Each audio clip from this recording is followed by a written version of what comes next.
Hello friends, मैं हूं आपका दोस्त नरेंद्र माहेश्वरी और आज मैं आपको मिलवाने वाला हूं एक ऐसे शख्स के साथ जो ये बात जो है साबित करते हैं, अगर आप इज्जत, ईमानदारी, मेहनत और लगन के साथ काम करते हो तो आप लाजमी सक्सेसफुल हो सकते हो। आज मैं आपको मिलवाने वाला हूं तारिक साहब से, जिन्होंने अपना सक्सेसफुली लोकल बिजनेस भी सेटअप किया और लोकल बिजनेस के साथ उन्होंने अपना एक एक्सपोर्ट बिजनेस भी जो है वो सेटअप किया है। तो पूरी डिटेल के साथ आज मैं बात करूंगा आपके साथ। वो अपना एक्सपीरियंस शेयर करेंगे, क्या मिस्टेक्स उन्होंने की थी और उन मिस्टेक्स को कैसे उन्होंने सॉल्व किया, क्या क्या प्रॉब्लम्स उनको आई एक्सपोर्ट करने के अंदर। तो पूरी डिटेल के साथ आज हम बात करने वाले हैं इस वीडियो के अंदर, तो आपने लाजमी इस वीडियो को एंड तक देखना। दोस्तों, अब आप मिल रहे हैं तारिक साहब से। तारिक साहब जरा थोड़ा अपना इंट्रोडक्शन दें। पहले इससे पहले क्या काम कर रहे थे आप, क्या बिजनेस? शुक्रिया नरेंद्र भाई, आपकी बहुत मेहरबानी, आप इतनी दूर से आए। और मैं बेसिकली पहले मैं बैंक में जॉब करता था, तो वो बैंक की जॉब आप एक फिक्स रूटीन में होते हैं ना, सुबह शाम एक फिक्स रूटीन होती है। मैं फेडअप हो गया था, मुझे बचपन से बिजनेस का बहुत शौक था, तो फिर इस बिज़नेस में आ गए फील्ड में। पहले हम ये मिनरल्स का काम बेसिकली मेरी वो है, और स्पेसिफिकली एक्सपोर्ट ये मेरी बड़ी ख्वाहिश रही है ना। ख्वाहिश क्यों रही है?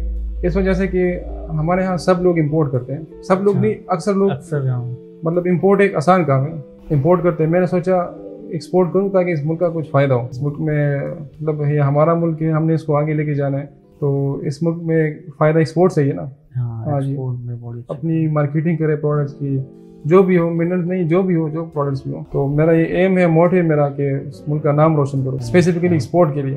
तो इस फील्ड में है मुझे तकरीबन 2-2.5 साल हो गए।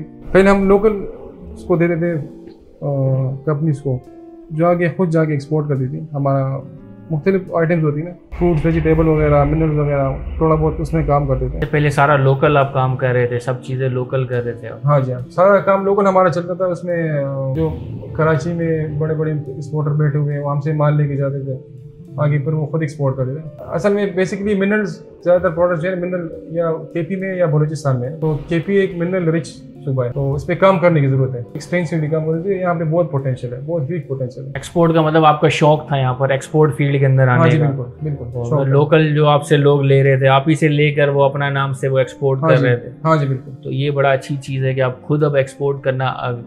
तो ये चीज़ें एक्सपोर्ट के लिए कहाँ से आपने सीखी, कहाँ से चीज़ें जो है नॉलेज आपने ली?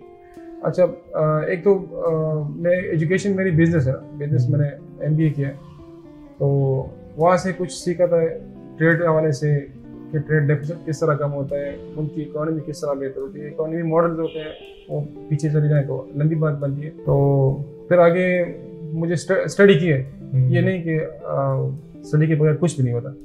तो स्टडी की है, उसको एक्सपोर्ट को इन डेप्थ स्टडी किया है, मार्केट मैकेनिज्म जो होता है उसकी, सप्लाई एंड डिमांड।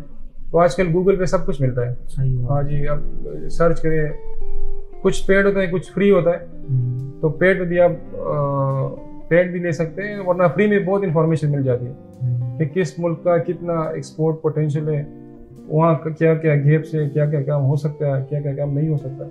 तो मैंने बड़ा तकरीबन समझ लें 9 महीने मैंने इन डेप्थ स्टडी किया है। अच्छा, अक्सर हमारे यहाँ जो लोग हैं ना, वो ये सोचते हैं कि एक्सपोर्ट करना बहुत मुश्किल है। क्या वाकई में एक्सपोर्ट करना इतना मुश्किल है?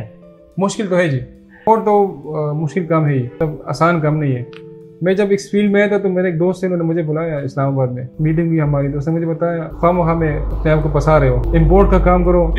मैं तुम्हें इंपोर्ट के आइडियाज़ देता हूँ, मलेशिया से चॉकलेट मंगवाओ, जापान से टिश्यू पेपर और ये टॉयलेटरीज आइटम मंगवाओ, और इस तरह गाड़ियाँ मंगवाओ, ये करो वो करो, तो इसमें तुम्हारा बड़ा बेनिफिट होगा। तो मैंने उसको बताया कि नहीं, मैंने इरादा कर लिया एक्सपोर्ट का। जब मैं इरादा कर लिया तो इसमें इंशाल्लाह मैं पीछे नहीं हटूंगा। तो एक्सपोर्ट की नो हाउ बैकग्राउंड नॉलेज था मेरे पास में एक्सपोर्ट के हवाले से, लेकिन बुक्स को स्टडी किया है, उसमें ऑनलाइन जो मटेरियल है उसको स्टडी किया है, और उसमें जो एक्सपोर्टर है उनसे पर्सनली मिला हूँ, आइडिया उनसे लिया है। तो यहाँ पे एक्सपोर्टर हेल्प करते हैं कुछ? मैंने सुना है कि एक्सपोर्टर अपनी फीड बताते नहीं, चीज़ें नहीं बताते। हाँ जी, हाँ, ये नहीं बताते जी। असल में यहाँ पे नॉलेज शेयरिंग का बड़ा मसला है, लोग शेयर नहीं करते। अक्सर आप लोग को वो देते हैं कि जी बात कर लेंगे, हो जाएगा। हाँ, मतलब वो यही कहना चाह रहे हैं कि हम कर देंगे लेकिन बताएंगे नहीं। हाँ नहीं। जी, हाँ, तो कुछ बातें अगर बताते भी तो पूरी नहीं बताते। ये बड़ा मैं आपको बताया अगेन नॉलेज शेयरिंग का बड़ा इशू है, नहीं करते। खुद आया हूँ फील्ड में और जब आप प्रैक्टिकल काम करते हैं ना तो खुद बहुत नॉलेज आ ही जाती है ना। क्या करेंगे, ज्यादा से ज्यादा लॉस ही कर लेंगे। हाँ ये तो है, लॉस करके चीजें सीख सकते हो आप। जब तक आप समंदर में नहीं उतरोगे गहराई का अंदाजा नहीं होता है चीजें। तो हमारा ये चैनल बनाने का मकसद भी यही है कि जो भी हमें जो आता है थोड़ा बहुत हम लोगों को बताएं, सिखाएं, समझाएं। तो हम कोशिश तो करते हैं, पता नहीं कितना कामयाब हम हो पाते हैं कि नहीं। हाँ जी। तो हम लोगों के साथ हम अपनी फील्ड का तो सबको शेयर कर देते हैं। आप सब चीज़ें देखते हो हमारी, तो आपको पता है सारी चीज़ें हम शेयर करते हैं लोगों के साथ। तो आपको भी एक्सपोर्ट आपने जो है, सबसे पहले तो आपको मुबारकबाद, आपने सक्सेसफुली अपना एक्सपोर्ट बिजनेस सेटअप कर दिया। तो अब हमें अपना जो सीक्रेट बताएं थोड़ा बहुत। बिजनेस सीक्रेट नहीं पूछ रहे जो मसले मसाइल आपके साथ आए, बिजनेस सीक्रेट तो जाहिर सी बात है कोई अपने नहीं बताता और नहीं बताना चाहिए। बस अब जो मसले मसाइल आपके साथ आए हैं, क्या प्रॉब्लम्स आपको फेस हुई, उसके बारे में बताएं और वो मसले आपने कैसे सॉल्व किए। बात जो है ना एक्सपोर्ट एरिया वाले से कि बायर ढूंढना एक मुश्किल काम है ना। हमारे यहाँ एक कोई खास B2B वेबसाइट प्लेटफॉर्म नहीं है, बनाना चाहिए ना इनको, गवर्नमेंट को। जो और चीजें इंटरनेशनल उसमें फर्म है वो उसका होती है असल में पेड मेंबरशिप। वो फ्री में आपको कुछ नहीं दे रहे इन्फॉर्मेशन, ना आपको बायर कॉन्टेक्ट नंबर शेयर करते हैं, ना आपके बायर को आप खुद अप्रोच कर सकते हैं। उसके लिए मैंने मतलब आप समझ ले लॉस तो नहीं कह सकते, लेकिन इन्वेस्टमेंट की है मैंने। उसकी 2-3 जगहों की पेड मेंबरशिप ली है, जो प्रीमियम मेंबरशिप होता है। उसमें यह होता है कि पास बायर की लिस्ट खुल जाती है कि ये आइटम्स हैं, ये इन्फ्लो इस तरह चल रहा है, ये रिक्वायरमेंट है। फिर उसमें मैंने वो आइटम ढूंढे जो हम कर सकते हैं। काम आपको वो करना चाहिए जो आपके रीच में हो। हाँ सही बात है, जो प्रोडक्ट आप अरेंज कर सको। हाँ जी हाँ, मतलब प्रोडक्ट सब बहुत सी है ना। तो मैंने कोशिश की कि वो आइटम सेलेक्ट करूँ जो मेरे रीच में हो, जो मैं आसानी से ग्रेप कर सकूँ, सप्लाई कर सकूँ, आगे उसकी क्वालिटी मेंटेन करके सेल कर सकूँ। तो पहला मसला उसका बायर ढूंढने का था। अच्छा, दूसरा मसला ये हमारे यहाँ मसला है पाकिस्तान के साथ, वो अब कहते हैं अफसोस के साथ कहना पड़ता है, हमारा एक इमेज वो बिल्डअप नहीं हुआ। हाँ, जो इंटरनेशनल मार्केट में होना चाहिए ना। अक्सर मुझे बड़ी खपगी भी होती थी, जब बहुत परेशान होता था ना, अक्सर बाहर को मैं अप्रोच करता था, कहते पाकिस्तान सॉरी इस तरह का मुझे बिल्कुल हाँ, हम भी करते हैं। तो हमें एडवांस पेमेंट लेने में बहुत प्रॉब्लम होती है, क्योंकि हमारी जो रेपुटेशन है पूरी दुनिया में, और खासकर हमारे लोगों ने ये रेपुटेशन खराब की है धोखाधड़ी करके। अब लोग हम पे भरोसा नहीं करते, बिल्कुल नाम खराब कर दिया है लोगों ने। यहाँ तक मैंने अपने जो दोस्तों से भी सुना है कि वो ये बायर यही कोशिश करते हैं, अगर $2-3 का फर्क है ना किसी प्रोडक्ट में, तो वो दूसरी कंट्री को प्रेफर कर देंगे। हाँ जी, पाकिस्तान से करने के। हाँ जी। तो ये सब चीजें सुनते ही बड़ा अफसोस होता है, दुख होता है कि यार देखो कैसी रेपुटेशन हमारी कर दी है। तो आपने जो बायर जो तलाश किया था आपके लिए, वो B2B वेबसाइट से मिला? हाँ, B2B वेबसाइट से मिला। उसने मुझे बड़ा हेल्प आउट किया उसमें। अब समझ ले इनिशियली आपको आसानी से वो नहीं मिलता जो आप चाहना चाह रहे हैं कि वो हो जाए काम उस तरह, वो आपको नहीं मिलता सर, थोड़ा वेट करना पड़ेगा। एक और बात बताऊं, एक्सपोर्ट का बिजनेस जो है ना ये थोड़ा समझ ले टाइम कंज्यूमिंग है। आपको इंतजार करना पड़ेगा बायर ढूंढने में, फिर बायर को कन्विंस करने में। दूसरा हमारे यहाँ मसला होता है सैम्पलिंग का, कि जो ट्रस्ट डेफिसिट है उसको कहते हैं चलिए जी सैंपल भेजें, तो सैंपल भेजने के लिए आपको फिर सारी कॉस्ट खुद बेयर करनी पड़ती है। अच्छा, सैंपल अगर आप फ्री में बेचते हैं ना तो इसका ये फायदा होता है आपके बायर के साथ एक वो डेवलप हो जाती है कि हाँ सैंपल उन्होंने भेजा है, मतलब ये वो समझते हैं कि ये काम कर सकता है, willing and he is able to do, वो कर सकता है काम। लेकिन हमारे यहाँ सैंपल भेजने का सिस्टम भी तो इतना कॉम्प्लेक्स है, इतना मुश्किल है। बाय एयर के थ्रू अगर आप भिजवाओ तो वो बहुत महंगा पड़ता है, और अगर बाय सी हम भिजवाना अगर हम चाहते हैं तो इतना कॉम्प्लेक्स प्रोसीजर है, बैंक अलाउ नहीं देता, अलाउ देता भी है तो बड़े मसले मसाइल है, क्योंकि सैंपल हम भेज रहे हैं तो वो जीरो वैल्यू होता है, वो उसके अगेंस्ट डॉलर तो आते ही नहीं है। हाँ जी बिल्कुल। तो फिर वो भेजना मुश्किल हो जाता है, बायर हमें महंगा पड़ता है। तो ये गवर्नमेंट की रिस्पॉन्सिबिलिटी बनती है कोई इस तरह का मैकेनिज्म बनाए, एक्सपोर्टर को सहूलतें दे। हमारे यहाँ एक्सपोर्टरों को सहूलतें जो है वो नहीं दी जा रही हैं जितनी देनी चाहिए, उल्टा तंग किया जा रहा है। बिल्कुल। आपको कहाँ पर तंग किया गया है? मुझे चलो बायर भी मिल गया और उसकी बायर की कन्वर्सेशन भी हो गई, सब कुछ हो गया। आगे मसला था सैंपल भेजने का। सैंपलिंग का तरीका ये होता है कि आप कंटेनर में तो नहीं भेज सकते, हमारे यहाँ ये सिस्टम है नहीं कि LCL में कोई शिपमेंट आपकी चली जाए सैंपल, जो आपने खुद बताया ना कि वो इश्यूज आते हैं, आगे कस्टम वाले भी अलाउ नहीं करते, मसले आते हैं। मेरे पास 2 ही ऑप्शन थे, या पाकिस्तान पोस्ट लोकल जो कोरियर कंपनी से। अच्छा, कोरियर कंपनी में मसला ये होता है कि उनकी वो इंटरनेशनल कम्युनिकेशन इस तरह नहीं है कि आगे वो अगर सैंपल आपका चला गया ना तो सैंपल एंड बायर तक पहुंचाने में तकरीबन अक्सर औकात, मेरा पहला सैंपल गया था वो 45 दिन बाद उसको मिला, बाय ईयर 45 डेज। चलो ये तो प्रोडक्ट तो हमारा मिनरल्स है ना आपका, हाँ तो चला जाता है ये। हाँ जी। लेकिन फूड आइटम तो वो भी नहीं जाने देते। हाँ जी। बायर भी नहीं जा सकता। हाँ जी। अच्छा, मेरे पास जब मैंने उसमें ब्यूटी प्लेटफॉर्म पे अपनी की है रजिस्ट्रेशन, मेरे पास फूड आइटम्स के बड़े बायर्स आते हैं, स्पेशली वेजिटेबल्स के, फ्रूट्स के। अच्छा, हमारे यहाँ एक केपी में जो सैड इलाके पंजाब में, तो उसमें पीनट का एक बहुत अच्छा वो है प्रोड्यूसिंग एरिया ना, तो पाकिस्तानी पीनट की बहुत अच्छी मार्केट है उसमें, इंटरनेशनल मार्केट में, लेकिन पीनट के सैंपल नहीं जाने देते। अच्छा, एक बास भाई की एक जिद होती है, जिद समझ लें या उसकी एक अपनी वो अंडरस्टैंडिंग होती है कि मुझे सैंपल जरूर मिलना चाहिए। और क्या मसला आपको आया? अच्छा ये चले, सैंपल भी चला गया, वो भी चला गया, रिपोर्ट वगैरह सब चले गए, उस पर बायर कन्विंस भी हो गया। एक्चुअली एक्सपोर्ट जब आए ना, उसमें जो मुझे मसले पेश आए ना, यकीन माने मुझे इतनी परेशानी हो गई थी, इतनी परेशानी कि ये क्या कर रहा हूँ, मेरे साथ क्या हो रहा है, ये मैं किस पर्पज़ के लिए कर रहा हूँ, और इसकी वो क्या है, आगे से वो किस तरह मुझे डील करे। पहले मसला जो मुझे आया वो बैंक का था। अच्छा, मुझे पहली उसमें मिली थी एडवांस पेमेंट फर्स्ट कंसाइनमेंट के लिए, तो बैंक वाले ने मेरे पैसे तकरीबन 35 डेज होल्ड रखे। क्यों होल्ड रखे थे? क्या मसला आ रहा था उनको कहते हैं आपने ट्रेड में डिक्लेयर किया। मैंने कहा हाँ यार, मेरा अकाउंट भी ट्रेड का है ना, मैं पर्सनल इंडिविजुअल अकाउंट में ट्रेड नहीं कर रहा, बिजनेस अकाउंट है मेरा, बिजनेस अकाउंट है, और उसकी ऑलरेडी एक चेंबर के साथ, पाकिस्तान कस्टम के साथ है, सब चीजें हैं। तो उन्होंने कहा ये इसमें इश्यूज आते हैं और ये है वो है। अच्छा, बैंक की नो हाउ नहीं, नॉलेज जो ट्रेड डिपार्टमेंट में मैंने स्टडी किया वो बहुत कम है, या तो ये PSW की वजह से जो नया सिस्टम है वो उनको नॉलेज नहीं है, या मेरा इंटरेक्शन इस तरह वो ये किसी ब्रांच, पर्टिकुलर ब्रांच के साथ। मकसद यही है ना कि जो ब्रांचेस जो है उनकी राब्ता इनसे नहीं होता, या वो जो है वो ऐसे एरिया में नहीं होती, इन लोगों का वास्ता ट्रेड से पड़ता नहीं है, ऐसी ब्रांचेस का बहुत सारी ऐसी जो है वो कंप्लेंट्स आती हैं। ये ट्रेड डिपार्टमेंट या बैंक जो है वो सपोर्ट नहीं कर रहा, मसले मसाइल उनको खुद को चीज़ों को नहीं आ रहा होता है, तो उसकी वजह से वो लोग परेशान होते हैं। इस वजह पेमेंट में 35 डेज लगे। अच्छा, पेमेंट में वो कहते हैं अच्छा ये डॉक्यूमेंट साइन करो, ये भेजो, भेजता था, रिप्लाई 3 दिन बाद, या फिर वीकेंड होता था या कोई छुट्टी काम निकल जाता। उस वजह से मेरी जो शिपमेंट थी वो 2 दफ़ा लेट हो गई, और 2 दफ़ा लेट होने से मुझ पर बड़े चार्जेस पड़े। तो आप समझ लें वो इनिशियल शिपमेंट जो थी मेरी फर्स्ट शिपमेंट, उसमें मैंने ठीक ठाक पैसे अपने जेब से रख दिए, लेकिन एक बायर के साथ कमिटमेंट थी, और आपको एक ट्रस्ट बिल्डअप करना पड़ता है, और उसका एक फ़ायदा ये हुआ कि मुझे प्रैक्टिकल एक्सपीरियंस हो गई। प्रैक्टिकल एक्सपीरियंस सबसे इंपॉर्टेंट चीज़ यही होती है कि आपको उसका एक्सपीरियंस जब मिल जाता है ना, ये बड़ी कीमती चीज़ होती है। मतलब जो आपने वो लॉस किया उसके अगेंस्ट आपने वो एक्सपीरियंस लिया, ये एक्सपीरियंस आपको आगे बहुत ज़्यादा काम आता है। बैंक वाले जो है तकरीबन ऐसा करते हैं, एक दफ़ा का ख्वारी थी आपकी जो आपने कर ली, नेक्स्ट शिपमेंट में वो इस तरह से नहीं, वो भी सीख गए और आप भी सीख गए, और उन्होंने आप पे हाथ साफ किया अपना तो वो भी सीख गए। इसके अलावा एक्सपोर्ट में अक्सर लोग कहते हैं कि क्लियरिंग एजेंट ढूंढना मुश्किल होता है, तो क्या आपको कोई मुश्किल पेश आई थी क्लियरिंग एजेंट ढूंढने? क्लियरिंग एजेंट ढूंढने में मुश्किल पेश आई थी बिल्कुल। एक क्लियरिंग एजेंट, उसमें ज्यादातर इंपोर्ट रिलेटेड बड़े आपको मिलते, आसानी से मिलते। एक्सपोर्ट के काम बहुत कम लोग जानते हैं, या क्या वजह मुझे नहीं पता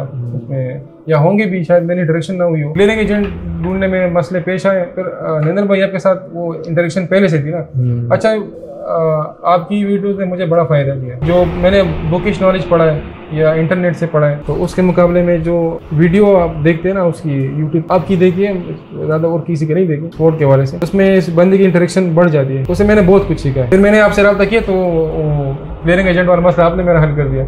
thankful, very thankful to you for that. आपने बड़ा जी नरेंद्र भाई, आपने ये नहीं कि ये हम वीडियो के सामने बैठे हैं आपकी वो करें, तारीफ करें, लेकिन मैं दोस्तों को कहता हूँ कि नरेंद्र भाई ने जो मेरी मदद की है ना, कि वो उसकी कीमत नहीं है। अब बेश कीमत मेरी इसने मदद की है ना, फर्स्ट टाइम। अच्छा, मदद तो कर भी लेता है, जो भी है चले कर लेगा, लेकिन जो आपने मुझको सपोर्ट किया, जो आपने मेरा हौसला बढ़ाया ना, तो उसकी मैं नहीं बता सकता कितना मैं मशहूर आप। मेरा सारा मसला, मतलब उसके बायर मिल गया, एक्सपोर्ट ऑर्डर मिल गया, और उसमें पेमेंट हो गई, सब कुछ हो गया। आगे जो असल मूवमेंट था उसका प्रोसीजर का पूरा प्रोसेस था, कंटेनर को जहाज पे चढ़ाना फिर भेजना, ये मसला मेरा आपने हल कर दिया, तो उसके लिए आई एम वेरी थैंकफुल जी। और जो क्लियरिंग एजेंट, देखिए क्लियरिंग एजेंट बहुत आपको कराची में मिलते हैं, लेकिन एक्सपोर्ट को लेके ये सबसे बड़ा लोगों का मसला है कि लोग डरते हैं एक्सपोर्ट हाँ में काम करते हुए, हाँ क्योंकि वो सामने वाले को जब तक वो जानते नहीं है, कोई रेफरेंस नहीं है ना, काम नहीं करते। हाँ इंपोर्ट में ये मसला नहीं होता, इंपोर्ट में किसी का भी होगा वो कर लेंगे, क्योंकि हाँ बाहर से आ रहा होता है ना, वो हाँ झंझट नहीं होती। हाँ यहाँ से बाहर जा रहा होता है तो यहाँ बड़े ड्रग्स के और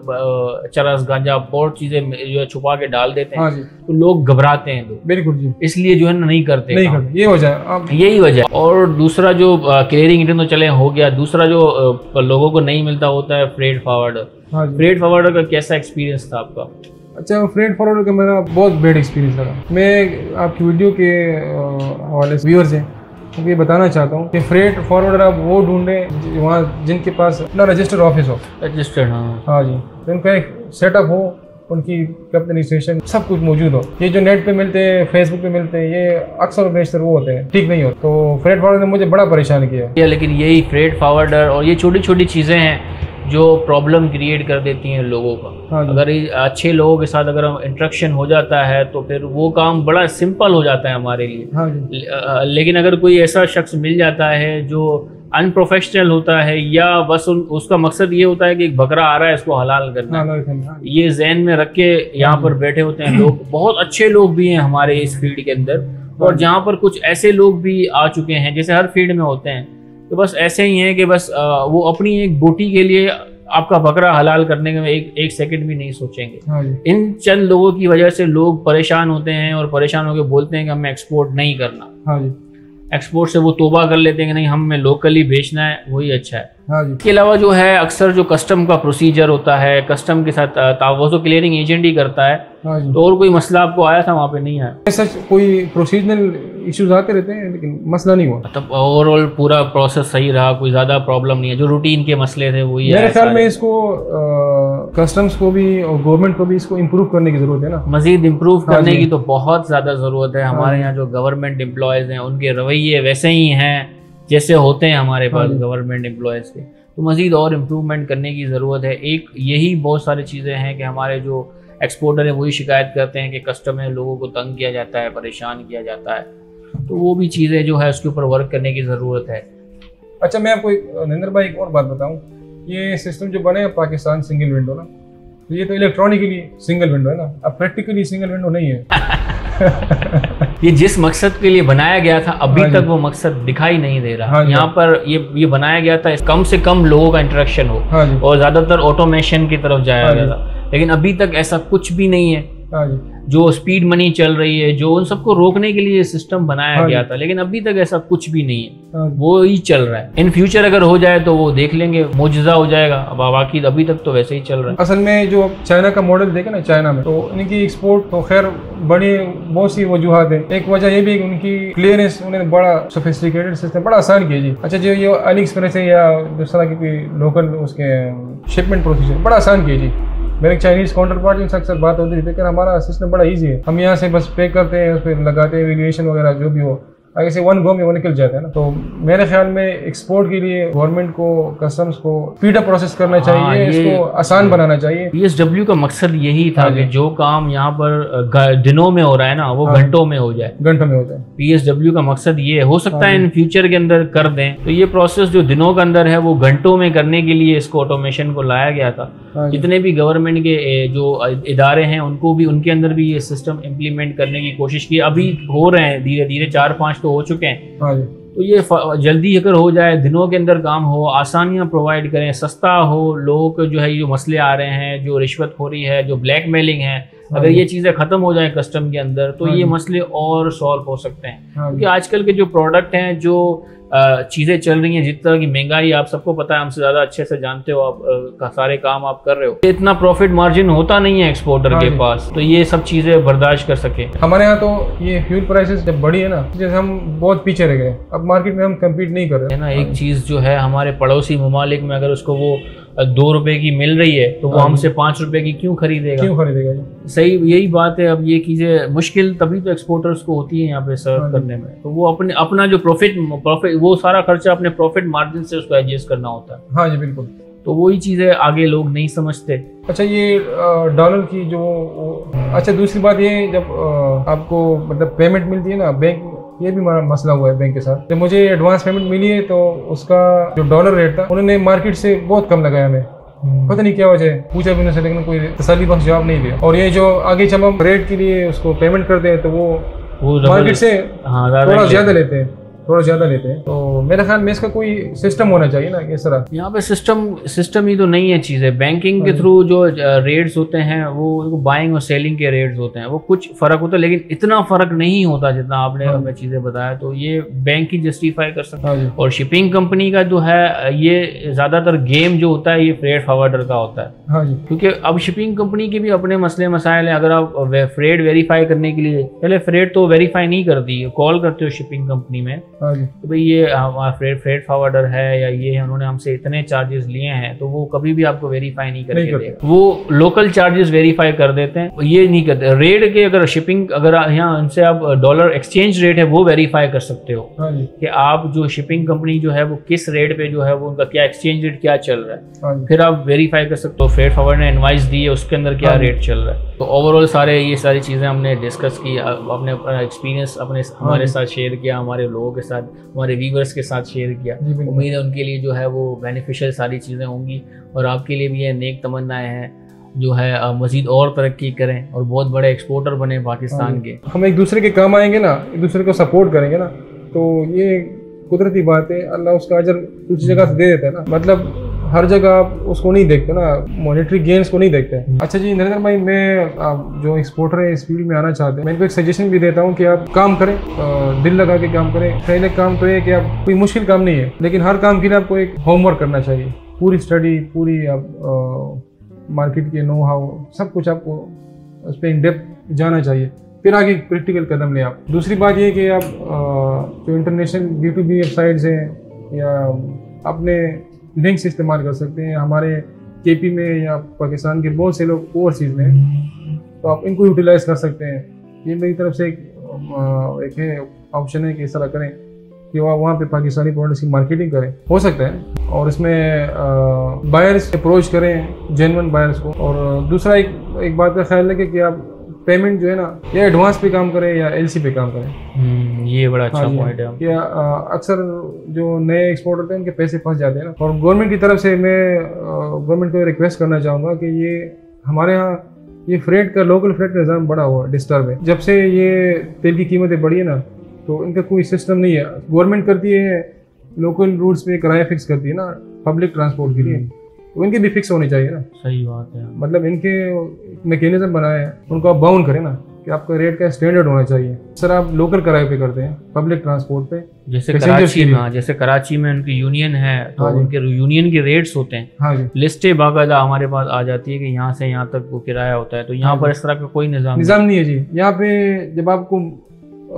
माल भिजवाने के लिए ट्रक नहीं मिलता ना, तो फिर उनके मन माने रेट होते हैं, और कभी कभार वो बहुत ज्यादा होते हैं, लेकिन आप मजबूरी होती है, आपने आगे कमिटमेंट की होती है। तो सर जैसे हमने कभी कभार बहुत लॉस भी किया है, बहुत लॉस किया इसमें। और गवर्नमेंट को मैं भी ये भी सजेस्ट करना चाह रहा हूँ कि एक्सपोर्ट को इंसेंटिवाइज करें, इसको प्रैक्टिकली रियल सेंस में इंसेंटिव दें। पोर्ट चार्जेस बहुत बढ़ गए हैं, टर्मिनल वारफेज जो है वो बहुत बढ़ गई है। जिस तरह असल में बायर जो है, बायर की वो पुरानी बात है जो फ्यूल प्राइसेस बढ़ने से पहले की है, लेकिन अभी वारफेज की ठीक ठाक एक्सपेंसिव है जी। तो इस पे जरा वो होना चाहिए। मैंने सुना है पोर्ट कासिम में गवर्नमेंट ने इसको रिवाइज किया है।